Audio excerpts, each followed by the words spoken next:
علی کی داستان سن کے دلوں سے یہ جو بچے ڈر رہے ہیں نا، وہ چمگادڑ آ گئی، کاکروچ آ گیا، یہ خوف نکل جائے گا اگر حضرت قاسم بن حسن کی بات سنیں گے۔ درجنوں لوگ آپ نے قتل کیے۔ ایک دفعہ آئے، کہا چاچا یزید کا لشکر تو بڑا بزدل ہے، اگر چند قطرے پانی میرے حلق سے گزرے تو میں سارے کاٹ کے لے آؤں گا آپ کے پاس، چند قطرے۔ لیکن تھوڑی دیر گزری، عمر بن سعد کہنے لگا اکیلے اکیلے جاؤ گے تو علی کا پوتا ہے، یہ سب کو مار دے گا، اکٹھے جاؤ۔ چاروں جانب سے تیر برسے، ایک تیر لگا آ کے گردن کے پیچھے، بس جناب سیدنا قاسم بن حسن گھوڑے سے نیچے گرے۔ تو جناب زینب حوصلہ کر کے آنسو سمیٹ کے کہنے لگی میں دیکھ رہی ہوں پردے کے پیچھے سے حسین میرے بھائی کا بیٹا گر گیا ہے، جا اسے اٹھا کے لا۔ حضرت امام حسین ان کو اٹھا کے لائے تو امام حسین نے سینے سے لگایا ہوا تھا تو ان کے پیر، ان کا قد لگتا تھا امام حسین سے زیادہ ہے، اٹھا کے لایا، لٹا دیا گیا۔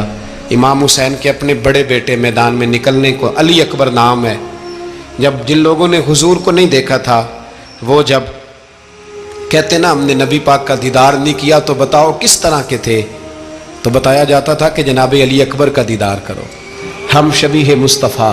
اور جب وہ گلیوں میں نکلتے تھے تو عورتیں چھتوں پہ چڑھ جاتی۔ جناب علی اکبر رضی اللہ تعالیٰ عنہ تلوار لے کے میدان میں نکلے،